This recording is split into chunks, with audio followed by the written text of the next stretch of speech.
પિતાશ્રી, આ દુનિયામાં નથી ધન આપણું, નથી દીકરા આપણા. સુતઃ કસ્ય ધનમ કસ્ય. કોની ધન હારે આવ્યું, કોને સુખ સંપદા હારે આવી, કોની સાથે કોઈ દીકરા ગયા. અહીંનું અહીંયા જ છોડીને બધું જવાનું પિતાશ્રી. આમાં કોઈ કોઈનું થયું જ નથી. આ પ્રકૃતિના બે માર્ગો છે કૌશિકભાઈ, બે માર્ગો આ પ્રકૃતિ આપ્યા છે. તમારી પાસે જે કાંઈ વસ્તુ છે ને, કાં તમે કોઈને આપીને જાઓ અને કાં મૂકીને જાઓ. મેં ગઈકાલે તમને આ થોટ મોકલ્યો હતો. આ પ્રકૃતિના બે જ નિયમો, બે જ માર્ગો છે. કાં તમારી પાસે રહેલી સંપદા તમે કોઈકને આપીને જાઓ અને કાં તો તમે મૂકીને જાઓ. ભેગી લઈ જવાની કોઈ વ્યવસ્થા નથી. પણ આ દુનિયાનો માણસ સમજતો જ નથી, માનતો જ નથી. કશું ભેગું નથી આવવાનું. ભેગું આવશે માત્ર તમારું કરેલું સત્કર્મ, તમારા કરેલા હાથથી. તમે કોઈને દાન પુણ્ય કર્યા હશે, કોઈ આવી કથાઓ સાંભળી હશે, બે ઘડી ભગવાનના નામ લીધા હશે, કોઈના દુઃખમાં તમે કોઈને મદદ થયા હશો, તો આ બધું જ કર્મ તમારી સાથે આવશે. બાકી કશું ભેગું નહીં આવે. બધું જ અહીંયા છોડી આમનામ જ જવાનું. ખાલી હાથે આવ્યા હતા અને ખાલી હાથ જવાનું છે. અહીંયા નામો નિશાન નથી રહેવાનું કોઈનું. મેં ગઈકાલે એક પંક્તિ બોલ્યો તો, લાખો ગયા કોઈની નજર નથી પડી, લાખો ચાલ્યા જશે કોઈની નજર નથી રડી. તારા ઐશ્વર્યનું અભિમાન ન કર માણસ, તારા ઐશ્વર્યનું અભિમાન ન કર માણસ. અહીંયા તો સિકંદર જેવાની કબર નથી જડતી, તો આપણી તો શું વિષાદ છે. અહીંયા સિકંદર જેવાની કબર નથી જડતી કોઈને.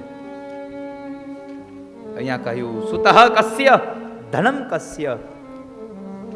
શું દીકરા, શું ધન, આ બધું જ આપણને દુઃખ આપે. અસારહ ખલુ સંસારો દુઃખ રૂપી વિમોક. દુઃખ રૂપી વિમોહક. તમને અહીંયા આ સંસારમાં દુઃખ થશે.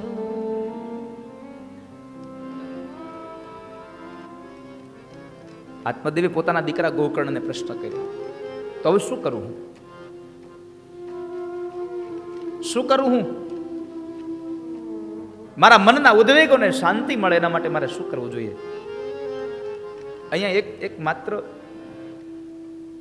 મારી એક નજર એમ કહે છે કે દુઃખ, જ્યારે જીવનમાં દુઃખ આવે ને ત્યારે એવું ન સમજવું કે આપણાથી કોઈ મોટા હોય એને જ કંઈક પ્રશ્ન પૂછે. કદાચ આપણાથી ઉંમરમાં નાનો હોય પણ જ્ઞાનમાં કદાચ મોટો હોય તો એની પાસે જઈને કદાચ આપણા દુઃખનું કારણ પૂછવામાં કંઈ વાંધો નથી. અહીંયા ગોકર્ણ મહારાજ પોતાના દીકરાને પ્રશ્ન કરે છે. નકર અમુક બાપ તો ન કહે હવે તું હજી કાલ હવારનો. ગોકર્ણ મહારાજને આત્મદેવે પ્રશ્ન કર્યો છે, બાળક બેટા મને બતાવ હું શું કરું. રડતો આત્મદેવ ગોકર્ણને પ્રશ્ન કરે અને ગોકર્ણ મહારાજ કહે, ધર્મં ભજસ્વ સતતમ ત્યજ લોક ધર્મ. ધર્મં ભજસ્વ સતતમ. ધર્મં ભજસ્વ સતતમ. પિતાજી તમે ધર્મને ભજો. ધર્મ એટલે શું? પુસ્તકો લઈને બેસી જાવ એને ધર્મ કહેવાય? ભાગવતનું, ગીતાજીનું, રામાયણનું, શિવખરાણનું પુસ્તક લઈને તમે બેસી જાવ એને ધર્મ કહેવાય? ના, માણસને પોતાની જે ફરજો છે એનું પાલન કરે એ જ મોટો ધર્મ છે. પોતાની ફરજોનું પાલન કરે. મારી આ ફરજ છે, મારું આ કર્તવ્ય છે, એ માણસની મોટા મોટો ધર્મ છે. ધર્મં ભજસ્વ સતતમ ત્યજ લોક ધર્માન. ધર્મં ભજસ્વ સતતમ. તમે ધર્મને ભજો પણ શું સાથે શું કરશો? ત્યજ લોક ધર્માન. તમે આ સંસારનો ધર્મ છે એ છોડી દો. ત્યજ લોક ધર્માન. અને શું કરશો? સેવસ્વ સાધુ પુરુષાન જહિ કામ તૃષ્ણા. સેવસ્વ સાધુ પુરુષાન જહિ. તમે સાધુ પુરુષોનો સંગ કરો.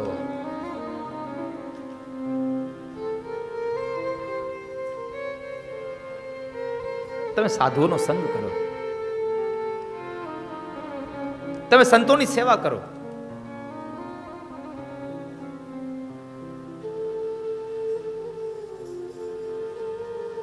અને આ દુનિયામાં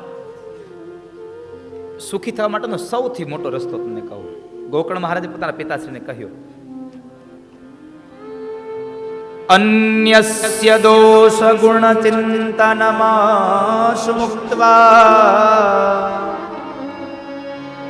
અન્યસ્ય દોષ ગુણ ચિંતનમાશુ મુક્ત્વા. તમે બીજાના દોષ જોવાનું બંધ કરી દો, તમે બહુ સુખી થશો.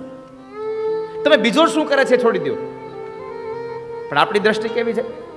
ગામના દુર્ગુણ જોઈને આપણા એકલાના સદગુણ જોયું. મહાપુરુષો એમ કહે છે તારે સુખી થવું હોય તો તારા દુર્ગુણ જો, બીજાના સદગુણ જો. અહીંયા કહ્યું અન્યસ્ય દોષ ગુણ ચિંતનમાશુ મુક્ત્વા.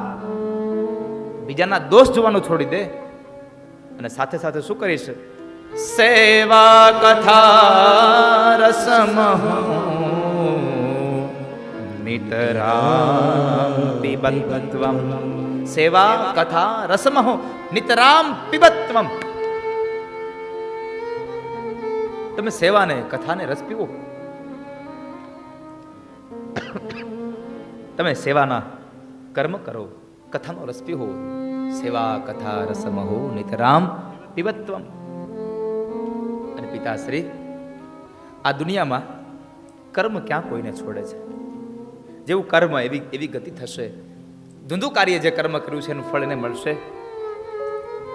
તમે સત્કર્મ કરો. સેવા કથા રસમહો નિતરામ પિબત્વમ. તમે કથાનો રસ પીવો. સેવા કથા રસમહો નિતરામ પિબત્વમ.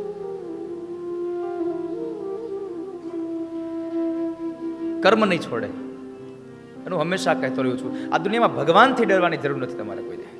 ભગવાનથી કદાપી ન ડરશો. ડરવું હોય તો કર્મથી ડરો. રામચરિત માનસ એમ કહે છે, કર્મ પ્રધાન વિશ્વ કરી રાખા,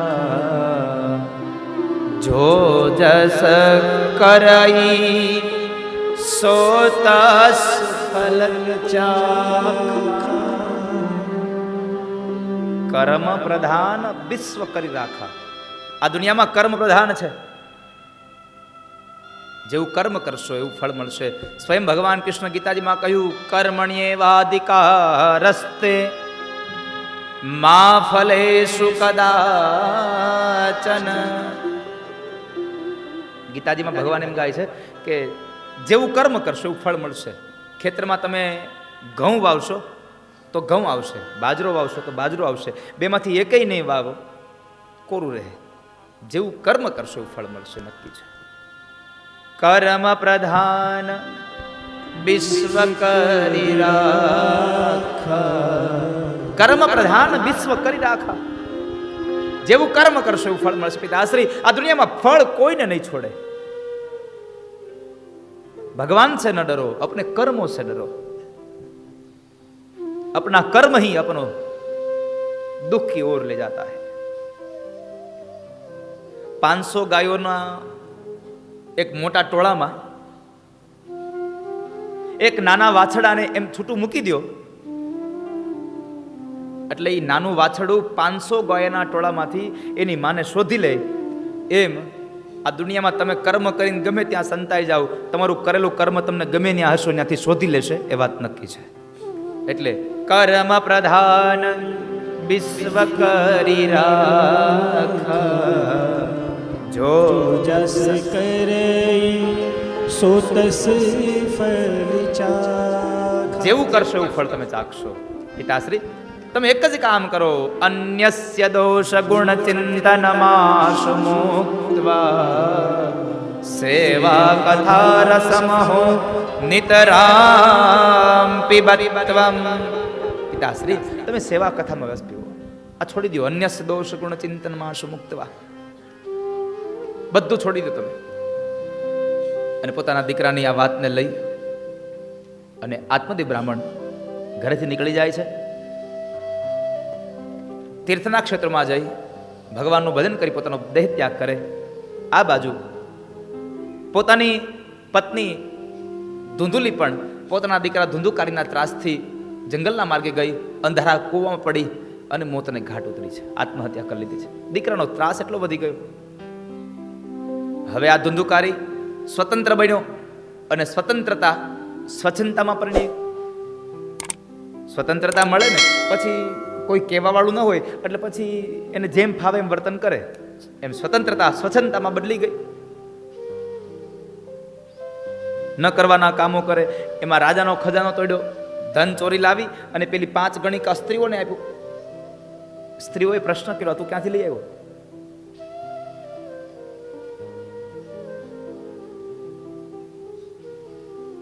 કુબુદ્ધિના કુવિચારોના 5 મિત્રો હોય છે.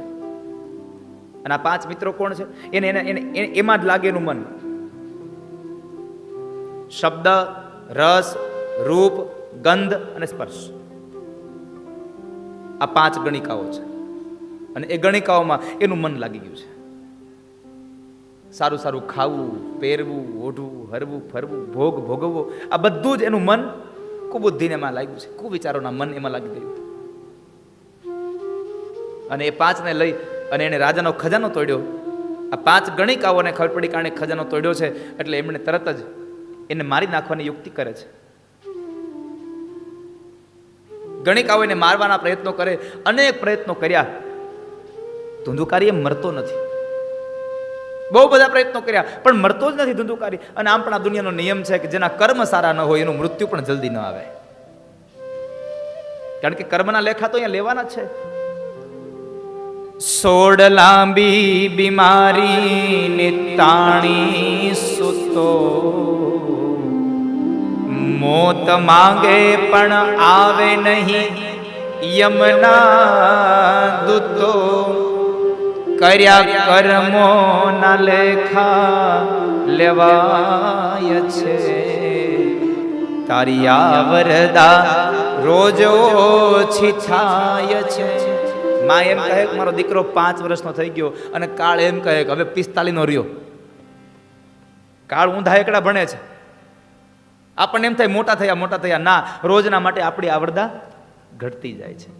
તારી આવરદા રોજ ઓછી થાય છે, સમજ તો સારું છે તારો અવતાર એળે વયો જાય, સમજ તો સારું છે. તારો અવતાર એળે જાય છે, તું સમજ તો સારું છે. કોઈ રીતે ન મૃત્યુ પામ્યો તો કહેવાય છે કે એના હાથ અને પગને દોરડાથી બાંધી અને એના મોઢા ઉપર ધગધગતા અંગારાઓ નાખ્યા છે. ધગધગતા અંગારાઓ નાખ્યા અગ્નિના, અને અંતે એ બળીને એ મૃત્યુ પામ્યો પણ પ્રેત બન્યો છે.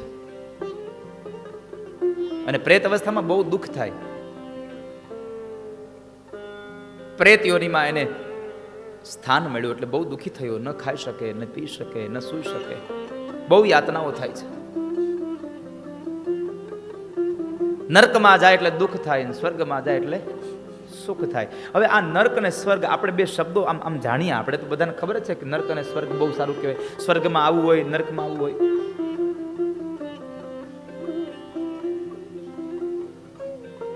સ્વર્ગ અને નર્કના બે શબ્દો આપણે સાંભળ્યા છે, પણ કોઈને ખબર છે સ્વર્ગ શું, નર્ક શું? પણ મોટી ઉપાધિ એ છે કે જેટલા લોકો ગયા એને કોઈ હજી સુધી ફોટા પાડીને મોકલ્યા નથી. કોઈ પત્ર લખ્યો નથી કે સ્વર્ગમાં આવવું હોય, નર્કમાં આવવું હોય, એલા આવા કામ કરજો તો સ્વર્ગમાં જાઓ, આ રસ્તે હાલશો તો નર્કમાં જાઓ. આવું કોઈએ કીધું નથી આપણને. આપણે કેટલું બધું આપણે ભેગું મોકલીએ. આપણા દાદાને, આપણા બાને, આપણા વડીલોને, આપણે બધું ત્યાં મળે એટલા માટે આપણે કેટલું કરીએ. તો હવે મને એમ થાય છે સ્વર્ગ અને નર્ક જોવા હોય તો એક કામ કરવું પડે.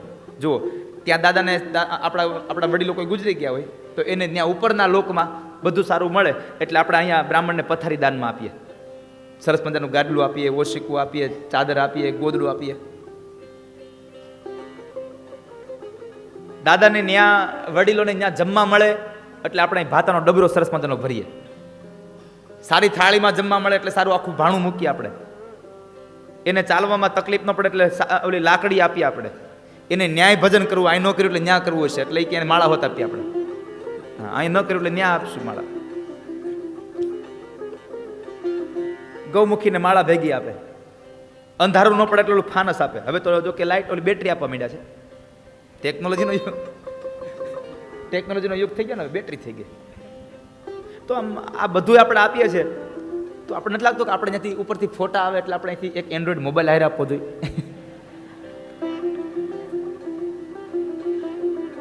અને હવે એન્ડ્રોઈડ તો એન્ડ્રોઈડમાં સારા ફોટા બહુ નથી આવતા, એપલનો આપવો જોઈએ, એક્સ.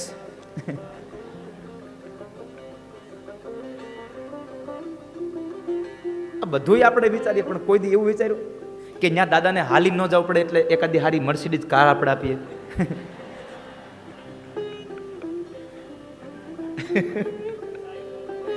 હારી સાયકલ નથી આપતા.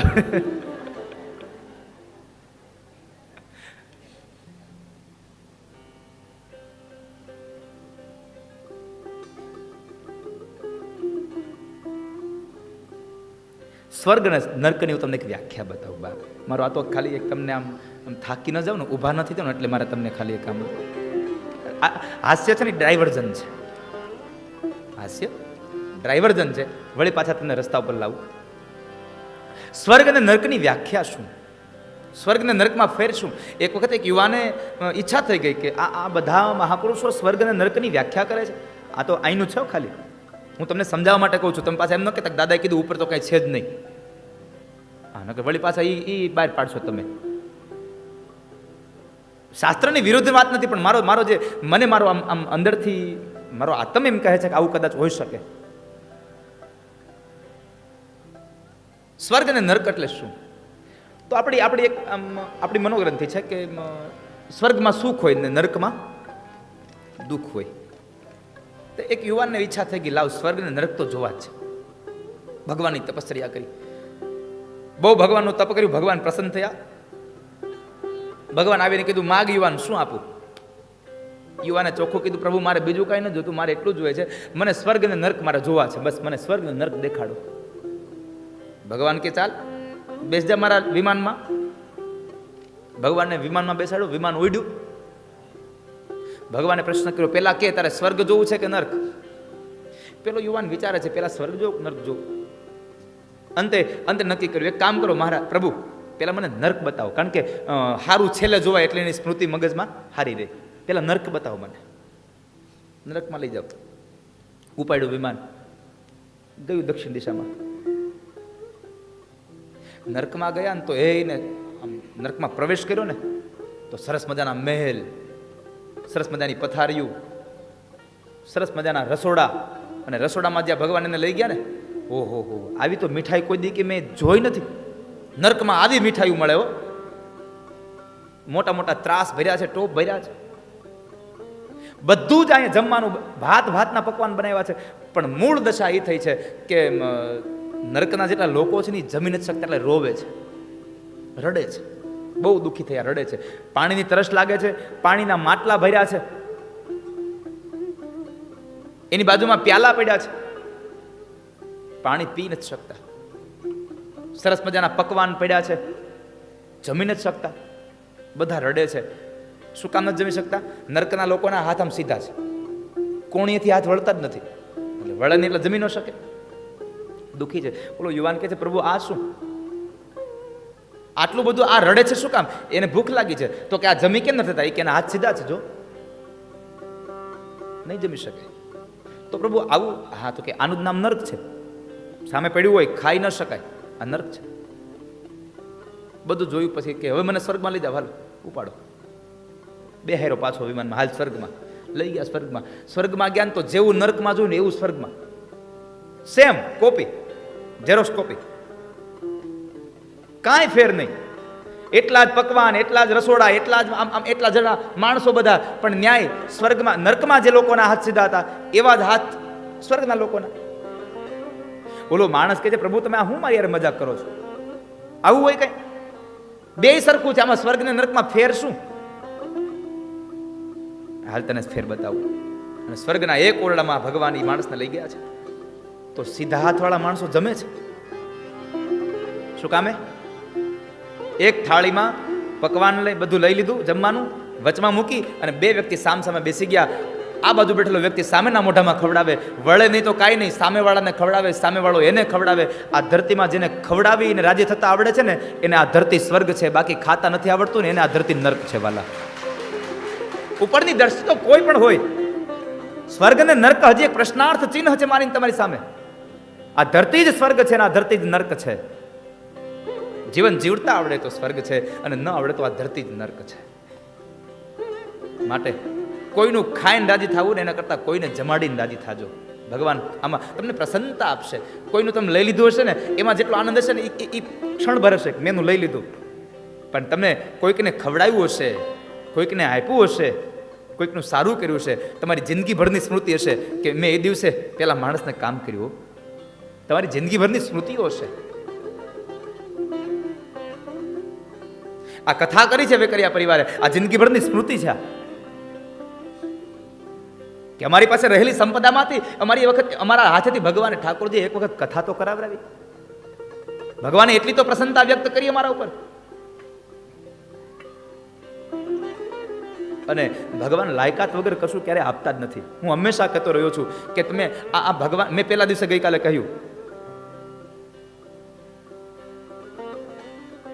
કે આધ્યાત્મિકતાને એટલે કે ભગવાનને અને ભૌતિકતાને કોઈ સંબંધ નથી. પૈસાવાળા હોય ત્યાં જ ભગવાન જાય એવું નથી હોતું. સુદામા પાસે કશું નહોતું, નરસિંહ મહેતા પાસે કંઈ નહોતું, મહારાષ્ટ્રના જનાબાઈ પાસે કંઈ નહોતું,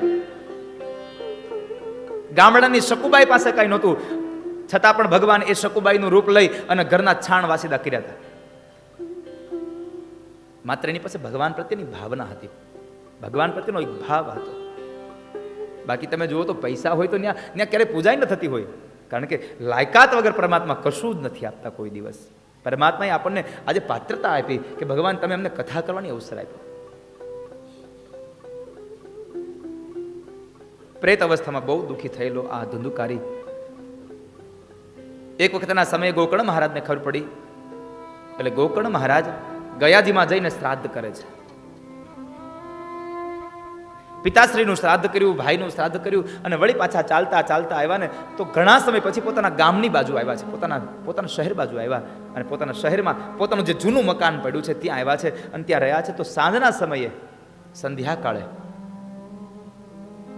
પેલો પ્રેત ધંધુકારી રડતો રડતો આવ્યો છે, ડરામણા અવાજ કરે છે. પણ આ તો ગોકર્ણ મહારાજ ડરે નહીં. પાણીની અંજલી ભરી મંત્ર ભણ્યા અને એક પાણીની અંજલી છાંટે છે. ખૂબ રડ્યો. ગોકર્ણ મહારાજ પ્રશ્ન કરે, કોણ છે ભાઈ તું? કોણ છે તું? શા માટે રડે છે? ધુંધુકારી કહે છે, ભાઈ હું તમારો મોટો ભાઈ ધુંધુકારી છું, હું મૃત્યુ પામ્યો, હું પ્રેત બન્યો છું, મને બહુ દુઃખ થાય છે, મને હવે આમાંથી મુક્તિ અપાવો. ગોકર્ણ મહારાજ કહે છે, ભાઈ મેં તો તમારું શ્રાદ્ધ ગયાજીમાં કર્યું. હવે અહીંયા સાંભળજો, આ કથા મને તમને બધાને લાગુ પડે છે. ગોકર્ણ મહારાજ એમ કે છે, મેં તને ગયાજીમાં શ્રાદ્ધ કર્યું તો તને મુક્તિ ન મળી?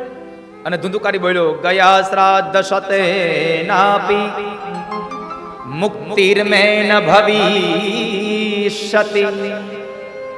મોટા ભાઈ, ગયા શ્રાદ્ધ સતે નાપી, તમે ગયાજીમાં જઈ અને એક વખત નહીં 100 વખત શ્રાદ્ધ કરો ને તોય મને મુક્તિ મળે એમ નથી, કારણ કે મેં કર્મ જેવા કર્યા. ગયા શ્રાદ્ધ સતે નાપી મુક્તિર્મે ન ભવિષ્યતિ. મેં કર્મ જેવા કર્યા છે કે મને મુક્તિ ન મળે.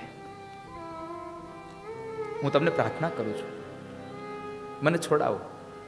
હવે આમાં તમે વિચારજો ખાલી કે ગોકર્ણ જેવા પંડિત જ્ઞાની જઈને ગયાજીમાં શ્રાદ્ધ કરે અને તોય જો ધુંધુકારીને મુક્તિ ન મળતી હોય તો આપણા છોકરા ગોકર્ણ તો છે નહીં. આપણા છોકરા ગોકર્ણ તો છે નહીં કે આપણને એ મુક્તિ મળી દેશે. તો અહીંયા પિંડદાન હેનું કરવું? ચોખાના લોટના ને અડદના લોટના ઘઉંના લોટના પિંડ કરી અને કદાચ પાણીમાં પધરાવશો, એ તો શાસ્ત્રોક્ત વિધિ છે, કરવી જ રહી. પણ સૌથી મોટું પિંડદાન કયું? દીકરાઓ પિંડદાન કરીને આપણને મુક્તિ મળે એના કરતાં એક વાત યાદ રાખજો, ભગવાને પંચમહાભૂતનો આ મોટો પિંડ આપ્યો છે ને, તમારી જાતે જ ભગવાનના ચરણારવિંદમાં તમે આ પિંડને સમર્પિત કરીને જાઓ, પછી દીકરા પિંડદાન ન કરે ને તોય તમને જરૂર નહીં પડે. તમે એકવાર તમારી જાતે પિંડદાન કરી લો, તમારી જાતે જ કર્મ કરી લો. સારું કર્મ તમારી જાતે કરો તો પિંડદાન તમારું જાતે જ થઈ ગયું છે. અને હવે તો નીકળ્યું છે જીવતું જગત્યું. દાદાને જીવતા જ બાંધ નાખવાના.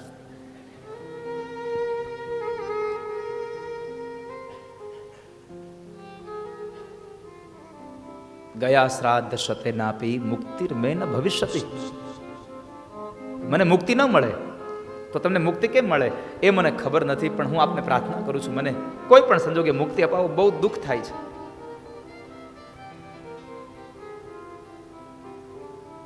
ગોકળ મહારાજે એક રાત્રિનો સમય માગ્યો. બીજા દિવસના સૂર્ય ઉદય સમયે કેળસમાં પાણીમાં ઉભા રહી ભગવાન સૂર્યનારાયણને અર્ઘ્ય પ્રદાન કરીને કીધું કે હે ભુવન ભાસ્કર,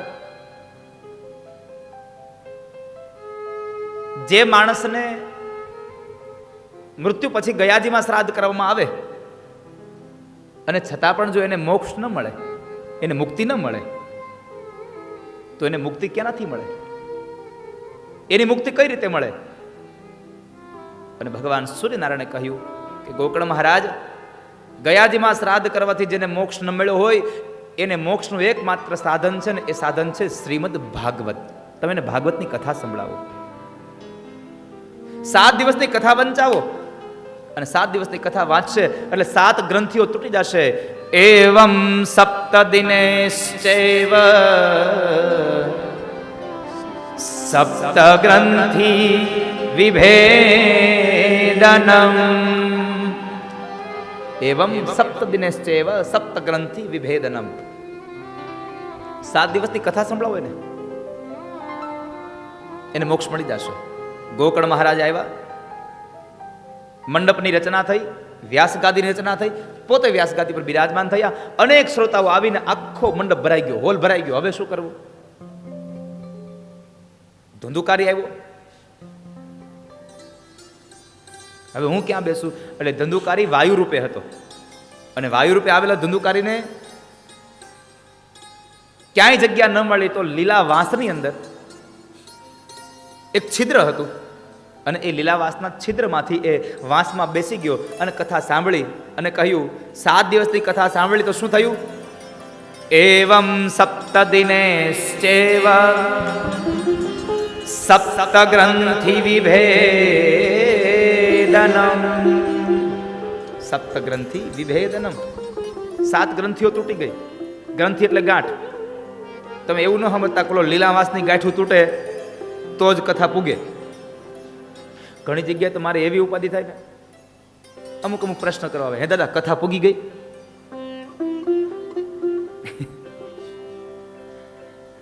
મને એ નથી ખબર પડતી ક્યાં પુગાડવાનું છે. તમારું ભજન ભગવાને સ્વીકાર લીધું ને, એટલે કથા પૂગી નથી ગઈ. આ કથા તમારી ઉગી ગઈ ગણાય. આ તમારે ત્યાં કથા આવી, ભગવાન આવ્યા, એ તમારું ફળ ઉગ્યું છે. આ તમારું વૃક્ષને ફળ લાગી ગયું. પણ ઘણા લોકો એમ વિચારે કે આ કથા પુગાડવાની હોય. હવન હોય ને તો કે એ દાદા આ હવન પૂગી ગયો, નહીં પૂગ્યો તમે હારે લેતા જાઓ. બીજું તો હું આપ સૌને એટલી વાત કરું, જો કે આપ તો બધા હવે અહીંયા વેલ એજ્યુકેટેડ છો એટલે અંધશ્રદ્ધામાં નહીં જ માનતા હો. તમને અંધશ્રદ્ધા નહીં હોય, દોરા ધાગા ઓલા બધું કરવું નહીં એવું અહીંયા નહીં જ હોય. બધું ગામડે હોય. અમારે હજી એવા ગામડાઓ છે કે તમે એમ થાય કે હજી આવું કરતા હશે. કેટલી અંધશ્રદ્ધા માણસોમાં, કે નાનું બાળક બહુ બીમાર પડે અને એ કજિયા કરતો હોય ને આવું કરતું હોય ને તો એને ઓલા લોખંડના સળિયા ધગાવીને એને દામ અપાવરાવે. આટલી અંધશ્રદ્ધાઓ છે માણસોમાં. અંધશ્રદ્ધાને દૂર કરજો. હજી પણ તમને પણ કહું છું, જો અંધશ્રદ્ધા આપની અંદર ક્યાંય પડી હોય તો અંધશ્રદ્ધાને દૂર કરજો. શ્રદ્ધાને તમારી અંદર રાખજો, પણ સાથે એટલું ધ્યાન રાખજો કે અંધશ્રદ્ધાને દૂર કરવામાં આપણી મૂળ શ્રદ્ધા પણ કે ખંડાઈ ન જાય. શ્રદ્ધાનું પણ ધ્યાન રાખજો. અંધશ્રદ્ધાને દૂર કરવામાં આપણા રહેલી જબરની શ્રદ્ધાઓ ન જતી રહે, એ પણ ધ્યાન રાખજો. ઘણા લોકો નથી કહેતા અમે આમાં માનતા જ નથી, પછી ઊભા રોડે ચડે તો એ કે હવે આના જપ કરાવવા પડશે, હવે આનું કંઈક કરવું પડશે. પછી આવે મારી પાસે, દાદા જુઓ ને આમાં કંઈક દોરો ધાગો કરી દો ને, તો જ મારી પાસે કાળો દોરો થઈ રહ્યો હોય.